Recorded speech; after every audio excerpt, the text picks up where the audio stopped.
Hi everyone, this is Dr. Nitin Chhoda and welcome to my channel. In this important training video, I'm going to teach you everything you need to know to lower your bills while cash is tight. All of us are going through a lot of difficulty right now. So I'm going to teach you 5 things. The first thing I'm going to teach you is how to prepare for a negotiation with your creditor. Number 2, I'm going to teach you how to be ready for the risks involved with that negotiation. Number 3, I'm going to teach you how to lower your rent by renegotiating with your landlord. Number 4, I'm going to teach you how to lower your credit card payment by talking with your creditor in a way where they can lower your payment. And number 5, I'm going to teach you how to lower your auto loan. Now, the good news is a lot of lenders already have relief programs in place. All you need to do is ask. It doesn't hurt to ask, right? When you ask, you're able to negotiate the right kind of programs with these lenders, with credit card companies, with landlords.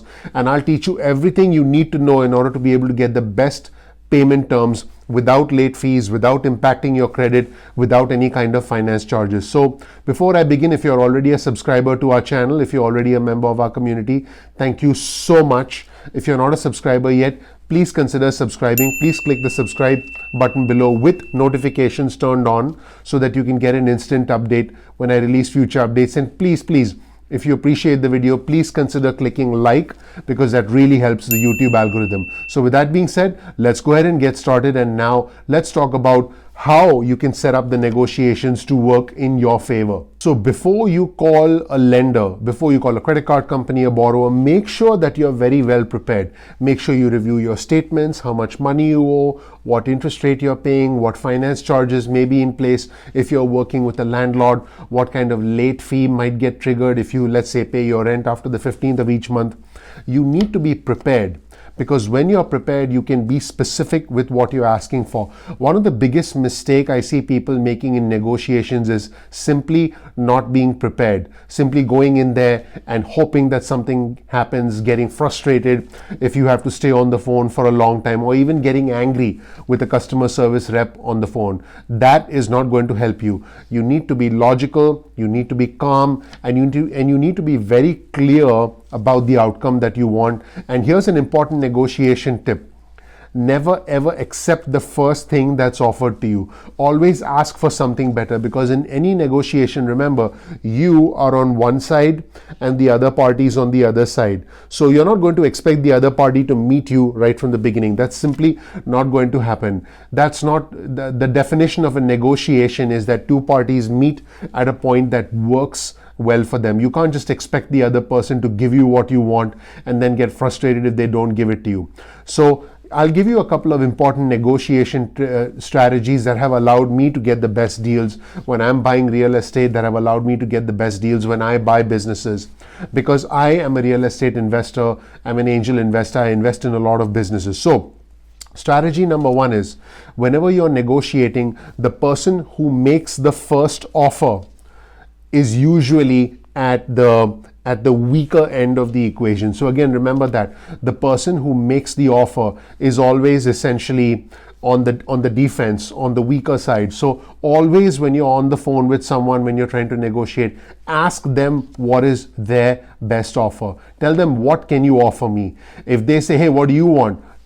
Be silent, don't say anything. Always ask the other individual for an offer from their side, because there's a high probability that the offer that the other individual makes is going to be very close to what you want, maybe even better than what you expected. But let them start the negotiation. Let them draw the line in the sand and say, hey, here's where we begin. And then when you negotiate, you've got to strategically and diplomatically bring them into a zone of equality, as I call it, bring them into a zone of fairness, into an agreement that is worthwhile and that's agreeable to both sides. So let the other party make an offer. That's number 1. Number 2, never, ever get frustrated in a negotiation, because that just means that you give up your power. That means you give up your control. Always stay calm, stay collected, have an end goal in mind, be calculated, be strategic, and make sure that you stay calm. For example, I've seen a lot of comments with my video saying, oh, I had to wait so long when I was on the phone with the unemployment office. I mean, yeah, that's just the way it is. If you're on the phone waiting, don't lose your calm. Just be calm and make sure you negotiate and find an objective, find an outcome that works best for you. My third negotiation strategy is always be prepared. When you're in a phone call with a credit card company, or when you're talking to your landlord, or if you're trying to renegotiate your auto loan, what you need to do is be very prepared and have some bullet points already jotted down. Have something in writing so you can go through that checklist. For example, let's say you're talking to your credit card company. You could say, I lost my job because of the illness, my hours have been cut, and therefore I need to work something out. That's it. That's your starting point. So simply saying your hours have been cut, you lost your job. You could even say you're staying home taking care of your children and you're not being paid. You could say that you've run out of your savings. Just make sure you have something to say, and then say, let's work something out.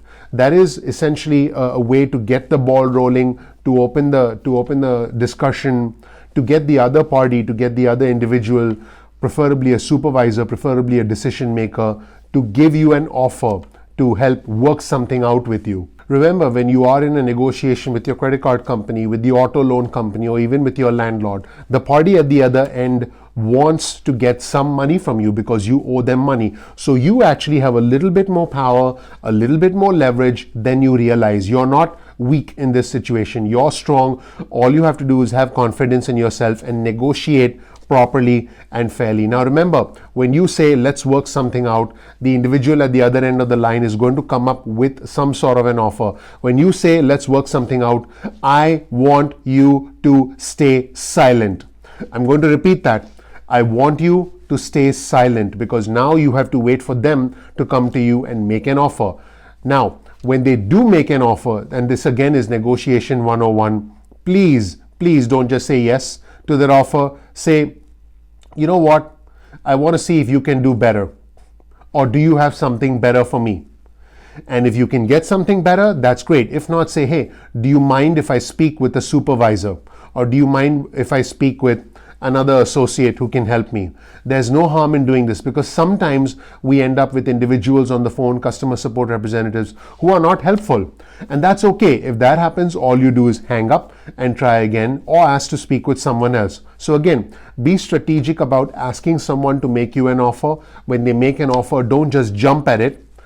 See if you can get a better offer. But again, I hope you got the most important point at the start of this sort of tactic, which is, as soon as you say, hey, what can you do for me? Or let's work something out, I want you to stay silent and wait for them to say something. Another option you have is to pay off the amount that was accumulated with your deferred payments or with your skip payments. Pay off that amount in installments. So let's say you skip your mortgage payments for 4 months, and now let's say you owe $6,000. Instead of having to pay $6,000 at one time, work out some sort of an installment plan where perhaps you can pay your regular mortgage plus an additional $1,000 over 6 months. Try and give the borrower specific examples, specific scenarios that can work for you. Better yet, try and make them come up with specific scenarios and examples that they can offer you, because a lot of these borrowers have these parameters that they are allowed to work in. A lot of these borrowers have certain guidelines where they've been told, hey, if a customer asks, this is what you can offer them. You can even talk to companies that you do business with on a recurring basis, and if you have any recurring bills, you can talk to them and say, hey, can you cancel the payments, or can you give me free service for the next couple of months? It does not hurt to ask. Number 3, let's talk about how you can renegotiate your rent with your landlord. So let's say you have a landlord and you're paying rent on a regular basis. Remember, your landlord wants you in there because it's much harder for the landlord to find a new tenant. The landlord is going to lose rent if they have an empty apartment or an empty house for a certain period of time while you move out, or while they have to evict you and then they have to find someone new. And number 3, the landlord just doesn't want the trouble of having to deal with evictions at this point in time, because chances are the state and even local law enforcement will be less likely to support them because everybody is overwhelmed. And a lot of states now have moratoriums on eviction. So the landlord does not want you out. So again, as a tenant, you have a lot more leverage, you have a lot more power, then you realize. So as a tenant, you need to have a checklist in place, and you need to just pick up the phone and call your landlord or send your landlord an email and say, listen, I would like a 20 or a 30% reduction in rent, and in exchange, I'm willing to extend my lease for a certain amount of time. That is something your landlord is very likely to say yes to.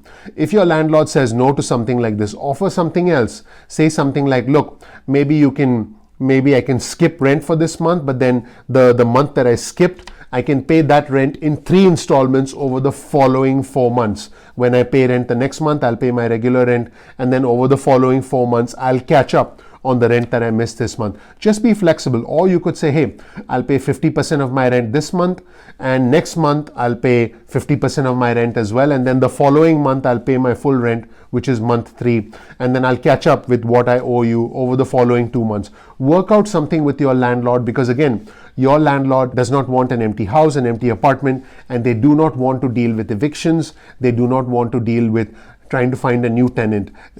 Your landlord again wants to keep you there, and all you have to do is negotiate. You can also negotiate something like free utilities and free parking, just so that you get something out of the landlord in this situation if you need to. Now let's talk about credit card companies specifically. Credit card companies are actually willing to work with you because again, for them it's a matter of collecting payments from you. You can talk to your credit card company and say, I'm going through a rough patch, my hours have been cut, I've lost my job, or I'm at home taking care of the children. All you have to do is ask for some sort of a deferment in payment. Ask them if they can waive your late fees, if they can waive your finance charges for the next couple of months, and then you'll start to make your payments. You'll start to get caught up with your payments. If you're a long-standing customer who's made payments regularly, remind them about that. Tell them, look, I've been a customer for this much amount of time. I've been a customer for these many years, and I haven't been late on a payment, or I've only been late on a payment once, and I need you to help me out because I'm going through a rough patch. A lot of credit card companies have actually set up their relief programs, and all their representative, again, like I mentioned earlier, have guidelines, have parameters in place that they can actually work within. And sometimes, depending on how persuasive you are, on how you can negotiate, on whether you can stay calm and not lose your cool, they can actually bend some of those guidelines because they are allowed to make the occasional exception as well. Apple cards, for example, if you have an Apple card, Apple actually is allowing customers who request it to skip March and April payments without late fees and without interest. So that's incredible. All you have to do is ask. In a lot of these situations, you may not even have to negotiate. Simply by asking, you'll be able to get some sort of deferments or some sort of payments that you can push down the road. Now remember, these payments won't be waived. You'll still have financial obligations, but you'll be able to push them down the road a little bit. In fact, I want you all to try these strategies.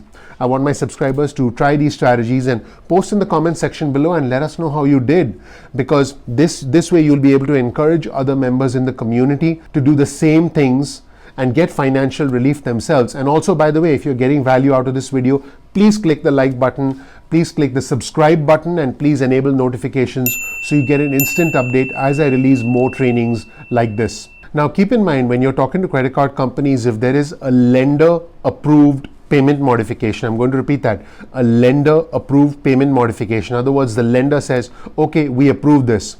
You should be able to do it without late fees, without finance charges. You might even be able to do it without interest accruing. So you need to ask about this when you're speaking with your lender, and you need to also get this in writing. Now, there may be situations where the lender can waive the late fees, but some amount of interest will still accrue. That's still okay, because you're still in a situation where you're getting some financial relief and you're not under pressure to make that payment right away. So there could be some interest accruing. That's something you may have to accept if the lender is not willing to negotiate with you, but that's better than having late fees on top of that. So you should be able to negotiate something and then get some financial relief out of this. Now, in addition to this, I'm going to talk to you about how you can get some payment deferrals or get some relief from your auto loans. If you have an auto loan, it's not that much different from a credit card. Your auto loan company will be willing to have you postpone payments, will be willing to work with you to maybe waive interest for a certain period of time, might even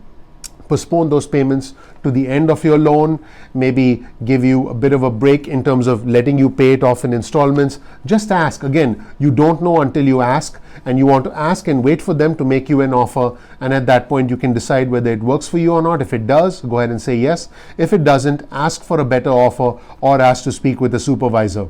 Some of these lenders might have specific requirements. They might ask you to show proof of job loss. They might ask you to show proof that your hours were cut. That's okay. You might need to provide this proof. But the interesting thing and the important thing is all of them can provide some sort of relief on a case-by-case basis. What you want is to specifically request it and to have them review the case and come back to you with what is most likely going to be an approval and some terms that they present to you. You have to ask, you have to be patient, and you have to be organized. You might even be able to refinance your auto loan at a lower interest rate because interest rates are really low right now, or you might simply be able to extend the term of the auto loan, which is also fine because essentially you're getting that money interest free for a certain period of time and you're paying it back with future dollars, which tend to be weaker dollars because of the effect of inflation. So I went over 5 things in this training. 1, how to prepare for a negotiation. 2, how to be ready for the risks associated with the negotiation. 3, how to lower your rents and how to negotiate a sort of program that works well for you and your landlord. Number 4, how to negotiate and lower your rates with your insurance companies. And number 5, how to negotiate your auto loan. Thank you so much for watching, everybody. If you are a member of our community, thank you so much. Welcome back. If you're not a member of our community, please click the subscribe button below with the notifications turned on so you can get immediate updates, and please click the like button because it helps the YouTube algorithm. Thank you so much, everyone. I really hope this was helpful, and I'll see you in the next training video.